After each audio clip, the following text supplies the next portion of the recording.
x1 x2 dot dot dot dot n, और बेटा ये आपका पीडीएफ है मान लो। आज तुम लोगों का कंसेप्ट ही क्लियर कर रहे हैं हम यार, अपना आरबीआई आज ये आपका क्या है, ठीक है ना। अब देखो इससे बेटा जो लाइक्लीहुड जो बनेगा, इसमें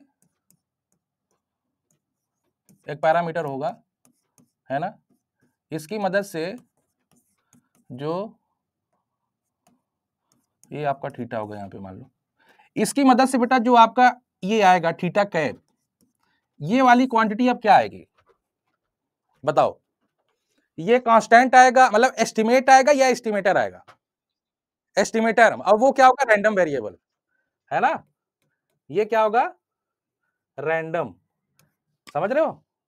अब ना यहाँ पे इसको क्या ये क्या होगा, ये एस्टिमेटर, और एस्टिमेटर आपका रैंडम वेरिएबल होता है। ये देखो क्यों आया, क्योंकि यहाँ पे आप पर्टिकुलर वैल्यू दे नहीं रहे हो, है ना, x1 x2 आप पर्टिकुलर वैल्यू दे रहे हो नहीं ना, x1 भी आपका तो अननोन ही है। अब जब अननोन है तो आप उसको क्या करोगे, वो तो रैंडम वेरिएबल था ही, अभी भी रैंडम वेरिएबल है ना।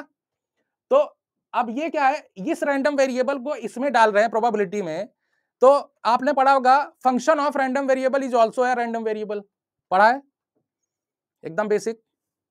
तो ये आप मल्टीप्लीकेशन ऑफ रैंडम वेरिएबल क्या बनेगा, रैंडम वेरिएबल ही बनेगा, है कि नहीं बताओ। तो लाइक्लीहुड आपका क्या बन गया, सीधे सीधे लाइक्लीहुड अभी रैंडम वेरिएबल बना ना। इसका मतलब यह है कि अब लाइक्लीहुड कैसा नेचर हो गया इसका, चेंजिंग नेचर ना, विद रिस्पेक्ट टू एक्स।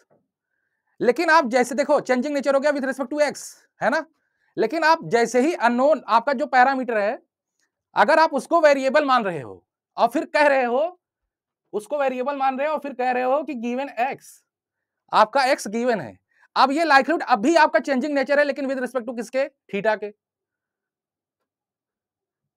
है ना, लाइक्लीहुड अब भी आपका चेंजिंग है, हो रहा है, लेकिन अब विद रिस्पेक्ट टू किसके, थीटा के, ठीक है। जब आप लाइक्लीहुड में थीटा को वो बनाते हो ना रैंडम वेरिएबल, तब आप क्या करते हो, देखो ये आपका आपका रैंडम वेरिएबल तो है ही, है ना, ये आपका रैंडम वेरिएबल तो है ही, लेकिन अभी हमने क्या किया, थीटा को रैंडम वेरिएबल ट्रीट कर रहा हूं मैं, ठीक है। फिर उसके बाद क्या होगा, आप जब थीटा को रैंडम वेरिएबल ट्रीट करने लगोगे, तभी आपको लाइक्लीहुड मैक्सिमम मिलेगा, मिनिमम मिलेगा थीटा के रिस्पेक्ट में, तब आप थीटा का एमएलई निकाल पाओगे in the form of this in the form of this, ये एक्स ओनली, थीटा को इधर करोगे एक्स को इधर करोगे, यही तो आएगा एमएलई के फॉर्म में। और ये बेटा क्या मिलेगा, इसको हम क्या बोलेंगे, एस्टिमेटर, जो कि हमारा रैंडम वेरिएबल है। और यही आपका एक्स अगर फिक्स वैल्यू दे देता तो आपका सैंपल वैल्यूज क्या बन जाता, कांस्टेंट।